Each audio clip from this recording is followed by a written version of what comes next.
Perkenalkan, kami dari kelompok 4, kami akan mempresentasikan tentang transaksi moneter online dari iTunes, Patreon, dan Divination. Kami akan memperkenalkan nama anggota kelompok kami. Saya sendiri, Edwin Eren, dengan NRP 130219037. Saya Ansila, admin NRP 13021950.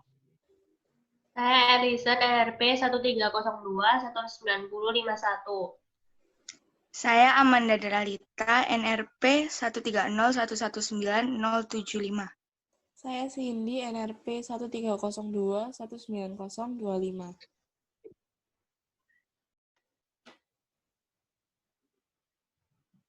Di slide ini saya akan menjelaskan mengenai 3 platform yang kelompok kami gunakan. Yang pertama adalah iTunes.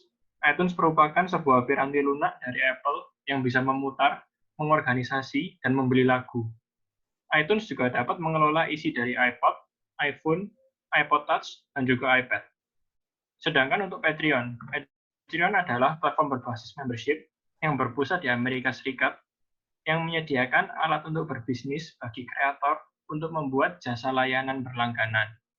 Patreon memungkinkan artis dan kreator untuk memperoleh pendapatan bulanan dengan cara menyediakan konten eksklusif bagi penonton-penontonnya yang berlangganan melalui Patreon. Lalu yang terakhir, Reverb Nation adalah sebuah platform yang berawal dari situs web yang didirikan pada tahun 2006, yang berfokus pada industri musik independen. Hal ini bertujuan untuk menyediakan sebuah situs pusat untuk musisi, produser, dan tempat-tempat untuk berkolaborasi dan berkomunikasi bagi para musisi.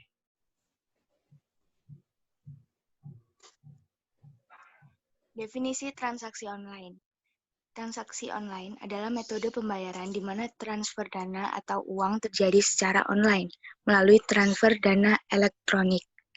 Pengolahan transaksi online atau OLTP adalah sistem informasi yang memudahkan dan mengelola aplikasi yang berorientasi pada transaksi, biasanya untuk proses entry data dan transaksi pengambilan. Transaksi online terjadi ketika proses pembelian dan penjualan berlangsung melalui internet. Sedangkan transaksi moneter sebagai salah satu di mana seseorang membuat atau menerima pembayaran. Online monetary transaction, pembayaran dilakukan secara transfer uang dari satu individu atau badan hukum ke entitas lain. Transaksi moneter online ini mudah digunakan dan cara pembayarannya dapat mengamankan transfer dana elektronik. Transaksi ini bisa mengetahui bagaimana seseorang melakukan transaksi moneter di internet. Transaksi ini juga mencakup berbagai hal, seperti transaksi kartu kredit, uang digital, penyajian tagihan elektronik, serta pembayaran, dan lain-lain. Berikut ini adalah salah satu jenis transaksi moneter online. Yang pertama ada transaksi secara kredit card. Proses transaksi dengan penggunaan kartu kredit atau kredit card secara online telah umum digunakan oleh konsumen di dunia ini. Jika cara menggunakan sistemnya yaitu jika jumlah yang disetujui secara otomatis diserahkan kepada penjual, jumlah tersebut akan tercantum pada pernyataan kartu kredit konsumen dan harus dilunasi. Sebuah transaksi juga dapat mengacu pada kredit yang dibuat ke akun kredit konsumen, seperti ketika suatu barang atau jasa dikembalikan untuk pengembalian dana. Transaksi menggunakan kartu kredit ini merupakan salah satu bentuk pembayaran yang populer untuk pembelian online. Transaksi ini dapat dikatakan aman dalam masalah sekuritas. Untuk menerima pembayaran kartu kredit, seorang penjual harus memiliki merchant account. Merchant account tradisional hanya menerima transaksi point of sale, di mana transaksi terjadi ketika konsumen menunjukkan kartu kreditnya di toko. Selain itu ada card not present transaction, di mana penjual tidak dapat melihat kartu aktual yang digunakan dalam pembelian. Dalam transaksi ini terdapat dua proses, yaitu authentication dan authorization. Autentikasi atau authentication adalah hal tentang memvalidasi kredensial seseorang seperti nama pengguna user dan password untuk memverifikasi identitas seseorang. Sedangkan otorisasi adalah proses untuk menentukan apakah pengguna yang diautentikasi memiliki akses ke sumber daya tertentu. Walaupun penggunaan kartu kredit dikatakan efektif, namun juga ada penipuan untuk kartu kredit. Penipuan kartu kredit online atau online credit card fraud dapat berupa banyak hal seperti chargeback, yaitu tagihan yang dikembalikan ke kartu pembayaran setelah pelanggan berhasil sengketa item pada laporan rekening atau transaksi mereka. Kartu kredit Visa juga merupakan salah satu model bisnis beresiko tinggi. Mastercard juga menggunakan 3 digit kode PIN di bagian belakang kartu yang memudahkan untuk dilakukan penipuan. Lalu yang kedua ada digital currency. Digital currency atau mata uang digital adalah bentuk mata uang yang hanya tersedia dalam bentuk digital atau elektronik dan bukan dalam bentuk fisik. Digital currency sendiri dibagi menjadi 3 komponen, yaitu digital cash, gift cash, dan point-based reward. Digital cash adalah sistem pembelian kredit tunai dalam jumlah yang relatif kecil, menyimpan kredit di komputer Anda dan kemudian menghabiskan mereka ketika melakukan pembelian elektronik melalui internet. Sedangkan gift card merupakan cara yang efektif untuk memberikan mereka tanpa kartu kredit kemampuan untuk melakukan pembelian di web. Komponen yang terakhir yaitu point-based reward, di mana karyawan bisa mendapatkan item yang mereka inginkan untuk jumlah poin yang mereka miliki dan menabung untuk item tertentu. Kemudian ada e-wallet. E-wallet atau dompet digital adalah layanan elektronik yang dapat digunakan secara online atau di ponsel. Yang ketiga ada peer-to-peer payment. Peer-to-peer payment atau layanan pembayaran peer-to-peer memungkinkan seseorang menggunakan rekening bank atau kartu kredit untuk debit untuk membayar teman atau keluarga dari ponselnya. Semua transaksi terjadi secara elektronik dengan sistem secara otomatis mencocokkan pembeli dan penjual tanpa memerlukan perantara. Selanjutnya ada e-billing. E-billing merupakan singkatan dari penagihan elektronik, yaitu proses membayar dan menerima tagihan online. Tagihan atau faktur dihasilkan secara digital oleh komputer dan aplikasi perangkat lunak. E-billing tidak hanya generasi e-bills, tapi juga sistem yang memungkinkan tagihan ini harus dibayar secara elektronik. Penagihan elektronik dapat meningkatkan efisiensi dan menghemat waktu, sekaligus juga mengurangi tingkat kesalahan. Secara historis, tagihan telah disampaikan melalui surat. Proses entry data dan pembuatan faktur menempatkan tagihan dalam amplop, mengirimkan amplop, dan kemudian menunggu mereka untuk diterima, dan proses yang dilakukan sangat memakan waktu dan padat karya.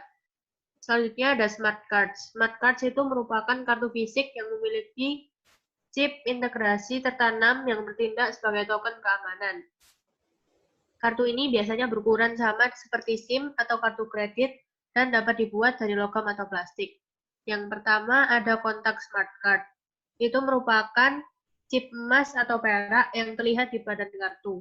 Sama seperti komputer, chip ini berisi sistem operasi sendiri, profil dan struktur file kartu bervariasi dan dari aplikasi ke aplikasi.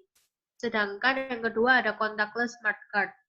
Berbeda dari kontak, karena chip tidak terlihat pada kartu. Sebaliknya, antena chip dan chip yang tertanam dalam tubuh kartu ini digoyah atas pembaca RFID, bukannya dimasukkan seperti kartu kontak. Lalu juga ada micropayment.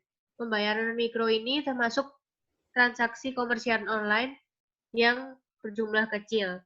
Seringkali bisnis ini menjual informasi dan item abstrak lainnya dalam jumlah kecil. Namun, tantangan untuk bisnis e-commerce adalah untuk menjaga biaya transaksi seminimal mungkin. Micropayment ini mencakup 3 model, yaitu prepay, postpay, dan kolaboratif. Prepay model sering mengasumsikan bentuk berlangganan yang memungkinkan akses ke pengguna untuk jumlah tertentu, penggunaan, atau periode waktu. Sedangkan postpay model ada agregasi sebagai microtransaction dan membebankan setelah terjadinya. Lalu ada kolaboratif model. Kolaboratif model ini merupakan model yang paling layak dalam micropayment. Untuk penerbit online termasuk pendekatan kolaborasi bisnis yang menghubungkan lebih dari satu situs. Dan yang terakhir ada pay as you go, yaitu melakukan pembayaran karena setiap transaksi terjadi. Lalu ada lagi alternate consumer payment option. Jadi alternatif atau pilihan meliputi cek atau money order melalui surat, uang tunai atau cash on delivery, kartu debit, dan nomor rekening giro. Pemeriksaan pribadi atau cek ini merupakan dokumen yang sering digunakan untuk menulis dalam rekening seseorang itu sendiri. Sedangkan money order merupakan instrumen keuangan prabayar yang sering digunakan ketika cek pribadi dan uang tunai tidak diterima. Kartu debit menawarkan alternatif bagi pemegang kartu untuk mengakses akun mereka dan dana akan langsung dipotong dari rekening giro. Sistem tersebut dapat menarik uang tunai dari ATM, di mana ATM sendiri merupakan mesin perbankan otomatis yang memungkinkan nasabah menyelesaikan transaksi dasar tanpa bantuan perwakilan bank.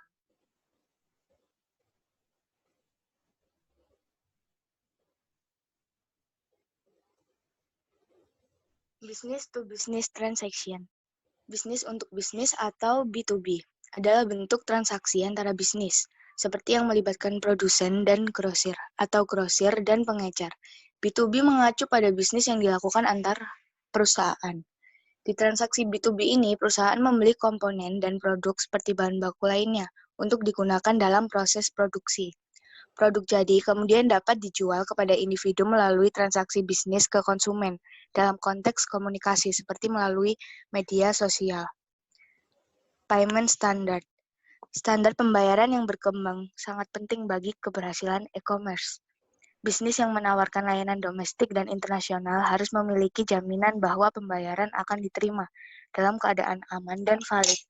Dalam sistem ini, ada istilah Open Financial Exchange atau OVX. OVX adalah proses elektronik yang dikenal sebagai format streaming data online yang membantu untuk bertukar data keuangan.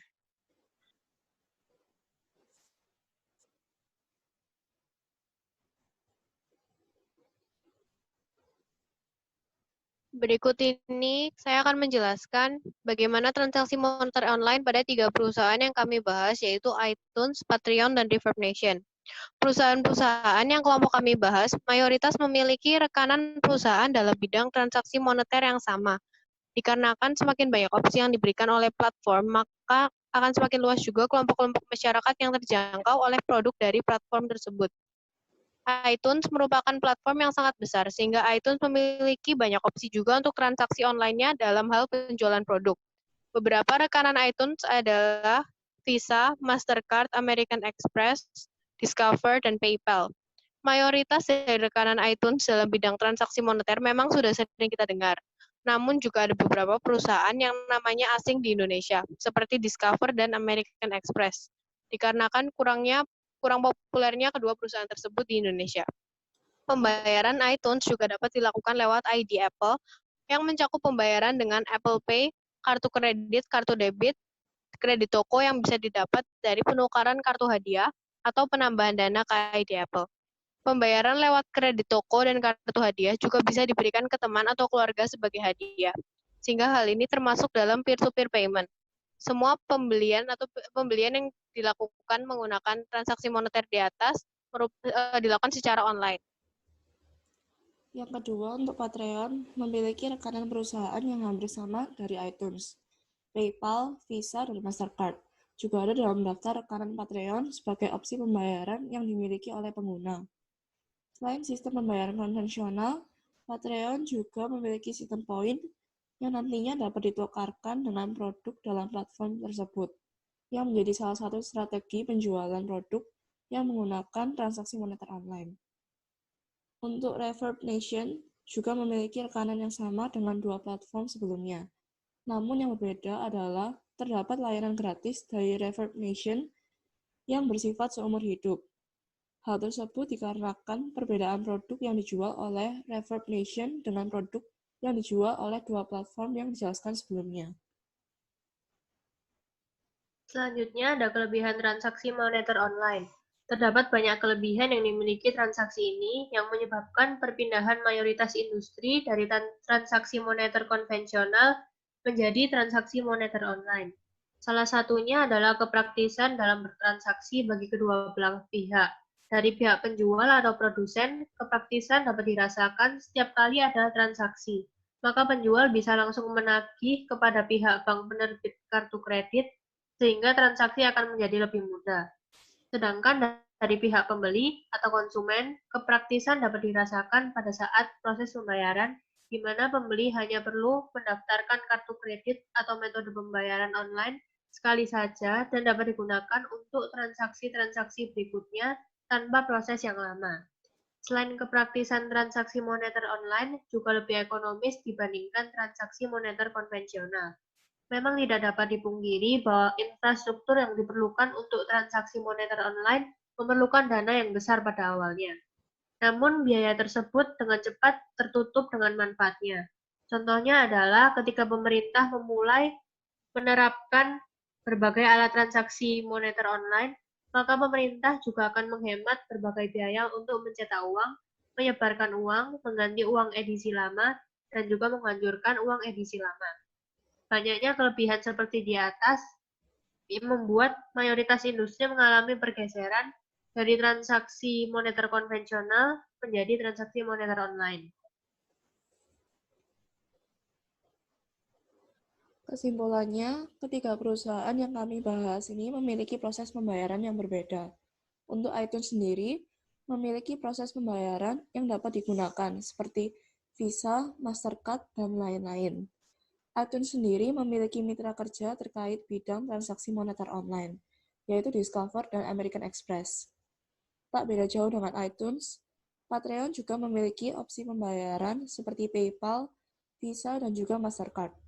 Patreon memiliki strategi penjualan terkait sistem pembayarannya. Dalam hal ini, perusahaan tersebut menggunakan sistem pembayaran konvensional, misalnya bank. Sistem tersebut diimplementasikan melalui pertukaran poin dengan produk yang diminati oleh konsumen. Reverb Nation tentunya juga memiliki rekanan kerja yang hampir sama dengan kedua perusahaan di atas, yaitu Visa dan Mastercard. Dengan adanya perbedaan produk dengan iTunes dan Patreon, Reverb Nation ini dapat dibedakan karena ia memiliki cara untuk menarik konsumennya dengan menyediakan layanan tak berbayar seumur hidup. Dari kesimpulan di atas, bisa dinyatakan bahwa transaksi moneter online ini memang tepat untuk dijalankan karena lebih praktis dan juga ekonomis. Dengan itu, ketiga perusahaan di atas dapat menjalankan proses bisnisnya dengan baik dan dengan mudah dapat menyesuaikan transaksi konvensional yang sedang berjalan. Saran kelompok kami yaitu untuk iTunes dan Patreon, sebaiknya kedua perusahaan tersebut memiliki strategi atau cara yang lebih tepat untuk menarik pelanggan seperti Reverb Nation yang menyediakan layanan gratis dalam jangka waktu yang tak terhingga. Dengan itu, kedua perusahaan tersebut akan lebih mudah untuk memperoleh kepuasan pelanggan. Dengan adanya consumer satisfaction, bisnis ketiga perusahaan tersebut akan lebih meningkat dan transaksi moneter online dapat dijalankan dengan baik. Sekian presentasi dari kelompok kami. Apakah ada pertanyaan?